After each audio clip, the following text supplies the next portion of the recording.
कारखाने थे, तुम्हारे खुद के ताज थे, तख्त थे, तुम महिलात के मालिक थे, तुम जमीनों के मालिक थे, तुम खेतियों के मालिक थे। अरे तुमको जमीनात के मालिक के तौर पर जाना और पहचाना जाता था, तुमको हुकूमत करने वालों में शुमार किया जाता था। अरे तुम्हारे ही आबादार ने इस सरजमीन हिंदुस्तान पर 800 वर्ष तक हुक्मरानी की। उस वक्त भी तुम अकलियत में थे, अक्सरियत में नहीं थे। लेकिन आज तख्तशाही भी गया, तुम्हारी दौड़ियां भी नीलाम हुई, खेत तुमसे छीन लिए गए। जो कारखाने में कल तक दूसरे काम करते थे, तुम्हारा खुद का अपना कारखाना था, आज उसी मिलों में, उसी कारखानों में तुम काम कर रहे हो। आज हुकूमत तुमको खर्च देने के लिए तैयार नहीं है। आज हुकूमत तुम्हारे ये मुल्क हमारा है, इस मुल्क में 700 साल हमने जहां बानी और गुमरानी की। ये चार मीनार तुम्हारा है, ये किले गोलकुंडा तुम्हारा है, ये दारुल सलाम तुम्हारा है, ये कुतुब मीनार तुम्हारा है, वो ताजमहल की खूबसूरती तुम्हारी है। अरे सब कुछ तुम्हारा है। मजलिस कायदीन, वो जिम्मेदारान, वो महाराष्ट्र से आए हुए हैं। कई कॉरपोरेटर्स आपके गली कूचों में, आपके दरवाजों पर, आपकी तिजारत गाहों पर दस्तक देकर आपको समझा रहे थे। और मांगा तो आपसे क्या मांगा? क्या किसी एक ने आपके इस इलाके में, बहरामपुर में कोई रोटी का सवाल किया? क्या किसी ने कोई रुपए का सवाल या पैसे का सवाल किया? या किसी एक ने आपके दरमियान में आकर क्या आपसे कहा कि आप मेरा ये काम कर दीजिए या वो कर दीजिए? हर एक का आने का मकसद आपके दरमियान में जो था वो यही था कि आपके दरमियान में आकर आपको मजलिस इत्तेहादुल मुस्लिमीन से जोड़े और मजलिस इत्तेहादुल मुस्लिमीन की हकीकत को आपके सामने रखे। यही मजलिस जिम्मेदारान ने आकर आपसे कहा। मेरे प्यारे मुसलमानों, आज कई दिनों से आपके दरमियान में घूम घूम कर आपको समझा रहे हैं, बतला रहे हैं कि खुदारा मुत्तहिद हो जाओ, एक हो जाओ, नेक हो जाओ। ये वक्त की पुकार है, ये हालात की सदा है। हालात चीख चीख कर, पुकार पुकार कर आपसे ये कह रहा है कि मुसलमानों, अपनी सफों में इत्तेहाद को कायम करो, अपने सफों में इत्तेहाद को पैदा करो। ये वक्त टुकड़े होने का नहीं है, ये इंतशार में मुब्तला होने का वक्त नहीं है, ये बिखरने का वक्त नहीं है। ये वक्त एक होकर ये तमाम फिरका परस्तों से लड़ने का वक्त है।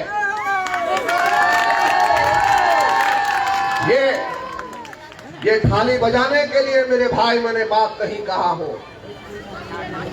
मेरी बात को मैं कम वक्त में आपसे खत्म करूंगा, अपनी जगह लूंगा, लेकिन संजीदगी से मेरी बात जिम्मेदारी के साथ सुनो।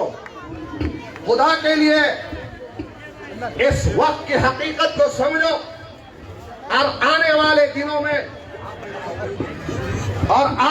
दिनों में सही फैसला लो। आपको समझ आएगा कि इतने दिनों से जो आपके दरमियान में हम घूम रहे थे, फिर रहे थे, आपके गलियों की खाक छान रहे थे, तो हमारे आने का मकसद क्या था? और अगर आप मजलिस इत्तेहादुल मुस्लिमीन के हक में 21 तारीख को वोट देकर अपने उम्मीदवारों को यहां से कामयाब करते हैं, तो हम समझेंगे कि हमारे आने का वक्त यहां पर जाया नहीं गया, बल्कि आपने उस हक को अदा किया। आज हिंदुस्तान में, आज पूरे हिंदुस्तान के हालात जो चल रहे हैं, ये हालात किसी सिमत अगर जा रहे हैं तो सिर्फ आपकी सिमत जा रहे हैं। और ये वक्त की आवाज को समझना होगा और इस आवाज पर लब्बैक कहते हुए सही सियासी फैसला लेना होगा। याद रखो, आज तो तुम्हारे दरमियान में यहाँ पर समझाने के लिए आ रहे हैं कुछ लोग, आपको बता रहे हैं कि उठो, वक्त पे फैसला लो, उठो, सियासी सोच को इस्तेमाल करो, उठो, सही मंजिल का, सही रास्ते का चयन करो, उसकी तरफ आगे बढ़ो। और अगर आप ये सोचकर अगर आगे नहीं बढ़ेंगे कि इनके आने से क्या होगा और ऐसा करने से क्या होगा, तो बताओ कौन हमें समझाए। अरे हालात को वो बदलते हैं जिन्हें खतरे की परवाह नहीं होती, तारीख वो बनाते हैं जो जुनूनी होते हैं, जो अपने सीनों में धड़कता हुआ दिल रखते हैं, जो परवाह नहीं करते कि इसमें नुकसान क्या होगा, फायदा क्या होगा। रही बात नुकसान की, तो आज हिंदुस्तान की आजादी के बाद से लेकर आज तक इस हिंदुस्तान में कितना नुकसान आपका हुआ है और कौन सा नुकसान आप लोग देखना चाहते हो कि सोच में डूबे हुए हो। क्यों तुम्हारे कदम लड़खड़ा रहे हैं? क्यों तुम अपनी मंजिल को पाने के लिए ये सोच में हो कि कैसा होगा, क्या होगा? अरे क्या ये नुकसान काफी नहीं है कि यहां इसी सरजमीन हिंदुस्तान पर तुमने 800 वर्ष तक हुक्मरानी की, तुम्हारी जागीरें थी, तुम्हारी सल्तनतें थी, तुम्हारी दौड़ियां थी, तुम्हारे खुद के कारखाने थे, तुम्हारे खुद के ताज थे, तख्त थे, तुम महिलात के मालिक थे, तुम जमीनों के मालिक थे, तुम खेतियों के मालिक थे। अरे तुमको जमीनात के मालिक के तौर पर जाना और पहचाना जाता था, तुमको हुकूमत करने वालों में शुमार किया जाता था। अरे तुम्हारे ही आवाज डाल ने इस सरजमीन हिंदुस्तान पर 800 वर्ष तक हुक्मरानी की। उस वक्त भी तुम अकलियत में थे, अक्सरियत में नहीं थे। लेकिन आज तख्तशाही भी गया, तुम्हारी दौड़ियां भी नीलाम हुई, खेत तुमसे छीन लिए गए। जो कारखाने में कल तक दूसरे काम करते थे, तुम्हारा खुद का अपना कारखाना था, आज उसी मिलों में, उसी कारखानों में तुम काम कर रहे हो। आज हुकूमत तुमको खर्च देने के लिए तैयार नहीं है। आज हुकूमत तुम्हारे बच्चों को तालीमी मैदान में आगे बढ़ाने के लिए तैयार नहीं है। आज हुकूमत तुम्हारे अपनी बस्तियों के अंदर बल्दियाती कामों को नहीं करती। आज हुकूमत तुमसे इस मुल्क के बाशिंदे होने का सबूत मांग रही है कि तुम्हारे पास यहां पर सर्टिफिकेट है या नहीं। याद करो वो दिन को। अरे सोचो तो सही कि जिस वक्त तुम मुत्तहिद थे, मुनज़्ज़म थे, तो तुम तख्तशाही पर किसको बिठाएं या तख्तशाही से किसको उतारे, ये फैसला तुम किया करते थे। लेकिन अफसोस है, इस मुल्क की आजादी के बाद सबसे बड़ी जमात कह जाने वाली कांग्रेस पार्टी को अपनी पार्टी कहा और उसका साथ देते चले गए। नेहरू ने आवाज दी तो मुसलमान दौड़ा, इंदिरा ने आवाज दी तो मुसलमान कांग्रेस की तरफ लपक कर गया। राजू आया तो उसके पीछे गए, सोनिया गांधी आई तो उसका साथ दिया, राहुल आया तो उसका साथ दिया। इख्तिदार के मालिक वो बने, इख्तिदार पे वो लोग बैठे, दिल्ली की कुर्सी से लेकर हर, चाहे गुजरात की रियासत की कुर्सी पर हो, हर रियासतों से लेकर आला इख्तिदार दिल्ली की गद्दी पर, मरकज पर ये लोग फायज थे। तो क्या कसूर था हमारा? हमने बीजेपी को तो कभी वोट नहीं दिया। मैं जहां से आया हूं महाराष्ट्र से, महाराष्ट्र में मुसलमानों ने कभी सेना को तो अपनी पार्टी नहीं कहा, बीजेपी ऐसी फिरका पर जमात का साथ नहीं दिया। अरे 70 वर्ष से हमने किसी को वोट दिया, अपनी पार्टी समझा तो कांग्रेस को अपनी पार्टी समझा था। लेकिन उसके बदले में हमको कांग्रेस ने 70 वर्ष में क्या दिया और किस डगर पर हमको रात को लाकर खड़ा कर दिया। आज हमको नौकरियां नहीं मिलती, आज हमको कारोबार के लिए कर्ज नहीं मिलता, आज हमारी माओ के, बहनों के सपने हैं, हमारे बुजुर्गों के ख्वाब है कि हमारे बच्चे भी डॉक्टर बने, हमारे बच्चे भी इंजीनियर बने, हमारे बच्चे भी आला तालीम याफ्ता होकर आईएएस बने, हमारे बच्चे भी आईपीएस बने, कलेक्टर बने।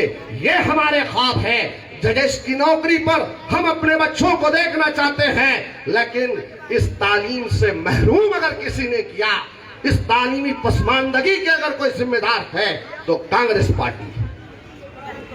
कई हजारों की तादाद में फसादात देकर हमारे सरों और सीनों को छन्नी करने वाली, हमारी माओ के गोदों को उजाड़ने वाली यही कांग्रेस पार्टी है, जिसने पुलिस का इस्तेमाल, खाकी वर्दी का इस्तेमाल करते हुए फसादात करवाए और फिरका परस्तों को हौसला दिया।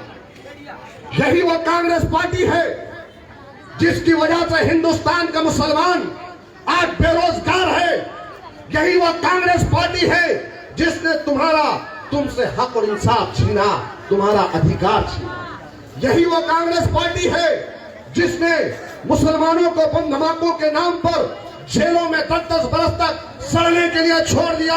ऐ मेरे बैरामपुरे के गयूर मुसलमानों, हमारे घर से अगर कोई एक नौजवान पुलिस की कस्टडी में जाता है, एक रात अगर हवालात में रहता है, खुदा की कसम सारा घर बेचैन होता, लेटता है बिस्तर पर, करवट लेता है, लेकिन नींद नहीं आती। तो सोचो उन लोगों के बारे में जिन्हें झूठे आरोप में 10-10 बरस तक, 20-20 बरस तक, जो अपने बाप की लाठी थे, अपनी मां का सहारा थे, उनको जेलों की सोबतों में दहशतगर्दी के नाम पर छोड़ दिया गया। फसादात हुए यहां पर, हमारी बस्तियों को खाक की ढेर में तब्दील किया गया, हमारी इबादत गाहों को शहीद किया गया, इज्जतों से इस्मतों से खेला गया, खून की नदियां बहाई गई और जुल्म यह हुआ कि हमारे ही अपने नौजवानों को उठाकर मुजरिम बनाकर जेल में डाला गया। और क्या देखना चाहते हो? किस सोच में, किस फिक्र में डूबे हुए हो? फैसला लो, इस वक्त को पहचानो। और यहां हमारे बुजुर्ग हैं, हमारी माएं हैं, तो मैं उनसे भी मुज़ाकिरा कर रहा हूं, कह रहा हूं बड़ी जिम्मेदारी के साथ, ऐ मेरी मां, मेरे बुजुर्गों, अरे तुमने जिस कसम पुरसी और जिस मुश्किलात का सामना किया है, क्या ऐसे ही हालात पर तुम आने वाली नस्लों को छोड़कर जाना चाहते हो? अगर नहीं चाहते हो तो एक जिंदा दिल, जिंदा कौम होने की अलामत दो। उठो, असदुद्दीन ओवैसी या फिर मजलिस इत्तेहादुल मुस्लिमीन यहां पर आई है तो आपसे कुछ लेने के लिए नहीं आई है, आपको देने के लिए आई है। आपको मजलिस यहां पर हिम्मत और इस्तिक़लाल देना चाहती है। यहां पर मजलिस इत्तेहादुल मुस्लिमीन आई है तो आपको हौसला देना चाहती है। पुलिस का डर खौफ निकालने के लिए मजलिस आई है। ऐवानों में जाकर इख्तिदार की गिरोबानों से खेलकर तुम्हारे लिए तुम्हारा हक मांगने के लिए मजलिस आई है। और ये जब ही मुमकिन होगा जब तुम मुत्तहिदा तौर पर अपनी जमात का साथ देते हुए आगे बढ़ो। याद रखो, ये हिंदुस्तान है और इस हिंदुस्तान में उसी के सुने जाती है जिसके पास सियासी ताकत और कुव्वत है। जिसके पास सियासी ताकत और कुव्वत नहीं है, बेबस हो जाता। एक चाय वाले को सियासी ताकत दिए तो कितना हंगामा इस मुल्क में हो रहा है, किसी के सुनने के लिए तैयार नहीं है। तो सोचो सियासी ताकत क्या होती है। आज यही सूरत हाल, यही कैफियत का अंदाजा आपके सामने हम रख रहे हैं। अरे कौन होगा इस जलसे में? जितने लोग होंगे ये मेरी बात से इत्तेफाक रखेंगे, ये मेरी बात पर अपनी गर्दन को हिलाएंगे, कहेंगे कि नहीं, सैयद मोइन जो कह रहा है सही कह रहा है। तलाक के सलासा पर ऐवान पार्लियामेंट में किसने आवाज उठाई?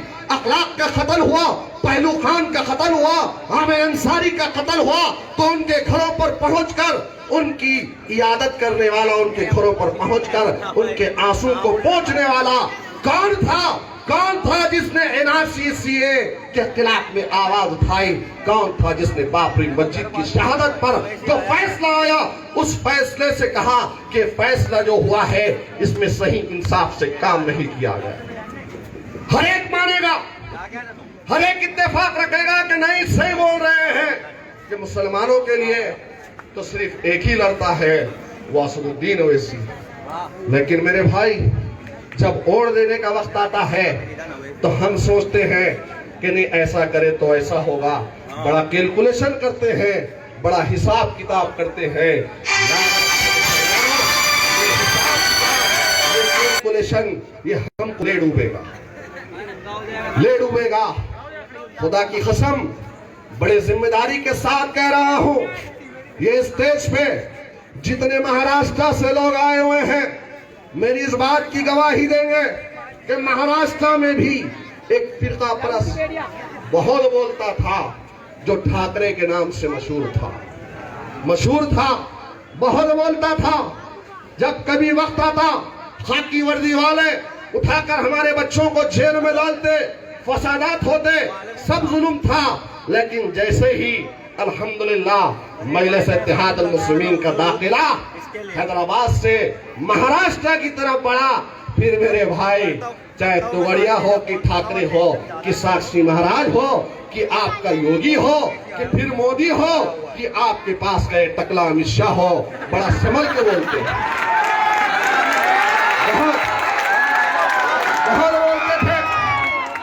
बहुत बोलते थे मेरे भाई। ठाकरे के मुंह में जब जबान खुलती तो मुसलमानों के खिलाफ में बोलता, योगी की जबान खुलती तो इस्लाम और मुसलमानों के खिलाफ में नफरत अंगेज बयान करता, गिरिराज बोलता, अमित शाह बोलता, सब बोलते थे नहीं बोलते थे। लेकिन जब से हैदराबाद के दो दूल्हे भाई बोलना शुरू करे, तब से इनकी जबानें थोड़ा ठहर कर बोल रही। क्यों? तो पता है जवाब आता है। पहले कोई जवाब देता था, नौजवान बड़े खुश हो रहे, बोलो देते थे कोई, तो ये हिम्मत किसने दी, ये ताकत किसने दी? तो क्या, अरे मेरे भाई, वहां कर 500 के ज्यादा की तादाद में जब एक ही शेर खड़ा रहता है, एक ही मियां वही ठहरता है, तो हालत ये होती है कि मोदी, योगी, चाहे जितने भी सांसद हो, अमित शाह हो, बड़े गौर से सुनते हैं कि अब ओवैसी साहब क्या बोलेंगे। उतनों में वहां पर तन्हा अकेले ठहर कर ऐवान पार्लियामेंट में बोलते हैं ना, किसके लिए बोलते हैं? किसके लिए बोलते हैं? तो क्या है मेरे प्यारे मुसलमानों, क्या हमारी ईमानी हमियत या ईमानी गैरत या अखलाकी जिम्मेदारी नहीं है कि यहाँ मजलिस इत्तेहाद अल मुस्लिमीन को फतेह से, कामयाबी से हम और आप हमकिनार करें? जिम्मेदारी नहीं है जिम्मेदारी नहीं है। अरे है तो 21 तारीख को फैसला लो, 1 तारीख की फैसला लो। याद रखो, किसी से डरने और घबराने की जरूरत नहीं है। बहुत डर कर जी लिए मेरे भाई, अब डर कर जीना नहीं है, अब जीना है तो सुरखरू से जीना है तो गर्दन उठा के जीना है तो अपने सीनों को चौड़ा कर अपने हक को मांगने के लिए जीना है। किसी की दी हुई जिंदगी पर हम नहीं जिए। बहुत हो चुका, बहुत नाइंसाफियां हो चुकी है। अरे अभी तो असदुद्दीन ओवैसी साहब का अहमदाबाद में एक ही जलसा हुआ तो सारे बीजेपी कांग्रेसियां सब परेशान हुए नहीं हुए? यही है मेरे भाई, अगर इस्लाम को समझोगे और उस पर अमल करोगे तो समझ में आएगा कि एक एक इस्लाम के अंदर जो बात है उस बात में कितनी हिकमत है। जमात से नमाज पढ़ने का सवाब अकेले की नमाज पढ़ने से ज्यादा अल्लाह ने क्यों रखा? जुमा की नमाज में जामे मस्जिद में जाकर जमा होकर नमाज पढ़ने का सवाब क्यों है? ईदैन के मौके पर अपनी मस्जिदों से हटकर जाकर ईदगाह की नमाज पढ़ने का जो सवाब है वो क्यों है? उसमें इज्तिमाइयत है, उसमें इत्तेहाद है, उसमें रोब है, उसमें दबदबा है। वही वजह है कि परसों अहमदाबाद में एक तारीखी जलसा हुआ तो सब बौखला गए। अरे अमित शाह या बीजेपी हैदराबाद नवाबों के शहर में आ सकती है, तो क्या गुजरात में मियाँ भाई नहीं आ सकते? आ सकते या नहीं आ सकते? वो आए तो कुछ नहीं, हम आए तो बड़ी तकलीफ हो रही है।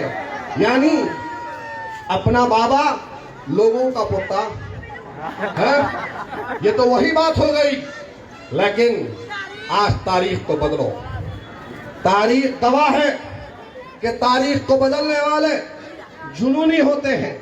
तारीख को बदलने वाले ये नहीं सोचा करते कि फैसला क्या होगा। तारीख को लिखने वाले, तारीख को रकम करने वाले मंजिल तक पहुंचने के लिए सब कुछ लुटाते हैं। उसी के बाद तो दूसरी कौमों को या उसके बाद वाली कौमों को राहत मिलती है। यही तो इस्लाम की तारीख। इस्लाम की तारीख है या नहीं है? बगैर कुर्बानी के कोई चीज हासिल होती है? और कितनी कुर्बानी दी है हमने, सब कुछ दे दिए, अब कुछ नहीं बचा है। अब आगे बढ़ो, अपने मुकद्दर का फैसला खुद करो। कांग्रेस पार्टी पर मत छोड़ो। ये कांग्रेस पार्टी आज बौखला गई है और ये कह रही है कि बीजेपी आ जाए तो चल जाएगा। बीजेपी अगर जीत जाए तो चल जाएगा, लेकिन एवं में नहीं आना। इतनी नफरत क्यों है? सोचो, इतनी तकलीफ क्यों है? वो इस वजह से है कि हमको दबाने का, हमको कुचलने का, हमको खत्म करने का अगर किसी ने काम किया है तो यही कांग्रेस पार्टी ने किया है। और अगर 2002 के फसादात के मौके पर मरकज में कांग्रेस पार्टी थी, अगर यही भारतीय जनता पार्टी के कातिलों को अगर सजा मिल जाती, जेल की सलाखों के पीछे इन्हें सड़ने के लिए डाल दिया जाता, तो बताओ आज के ये लोग इख्तियार में होते? नहीं होते मेरे भाई, इख्तियार से महरूम रहते। लेकिन इसी कांग्रेस पार्टी ने बीजेपी को पनपाया, इसी कांग्रेस पार्टी ने आरएसएस को शय दी। यही कांग्रेस पार्टी है जिसने विश्व हिंदू परिषद, राम सेना, हिंदू राष्ट्र सेना, अभिनव भारत, तमाम के तमाम फिरकापरस्त तंजीमों को जन्म दिया। और जन्म देने वाली उस कोक का नाम अगर कोई है तो कांग्रेस पार्टी है, जो आज इन्हीं के सर पर मूंग दल रही है। तो आज इनको याद आ रहा है कि हमारा गलत फैसला। मेरे प्यारे मुसलमानों, ये वक्त फैसला लेने का है, सोचने का नहीं है। जो हम अपने माजी की गलतियों को भूलकर मुस्तकबिल का फैसला लेती है, वो आगे बढ़ती है। और जो हम अपने माजी की गलतियों को याद नहीं रखती, वो अपने मुस्तकबिल के फैसले नहीं लिया करती। फैसला लो। अल्लाह ने दुनिया में जो भी नेमत से नवाजा है उसका शुक्रगुजार बनो। आज हिंदुस्तान की सियासत में असदुद्दीन ओवैसी मजलिस इत्तेहादुल मुस्लिमीन एक नेमत की तरह से है। इस नेमत की कदरदानी करो मेरे भाई। बोलने वाले बहुत बोलते हैं, लेकिन हमारे आंसू पोंछने वाला एक ही है। बोलने वाले बहुत इल्जाम लगाते हैं, बी टीम है, सी टीम है, ऐसी है, वैसी है। लेकिन पूछो तो सही, जब तलाक बिल का वक्त आया तो किसने आवाज उठाई? पूछो तो सही, कश्मीरी मुसलमानों के लिए कौन लड़ा? पूछो तो सही, एनआरसी के लिए कौन बोला? पूछो तो सही, ऐवान पार्लियामेंट में वहां पर किसानों के बिल के ऊपर किसने आवाज उठाई? अरे जो अपना होता है, अपनी तकलीफ पर उसको तकलीफ का एहसास होता है, ये गैरों को एहसास नहीं होता। समझो, खुदारा वक्त की नजाकत को समझो, मजलिस का साथ दो। वाकिनुद्दावाना अनिल हम्दुलिल्लाहि रब्बिल आलमीन।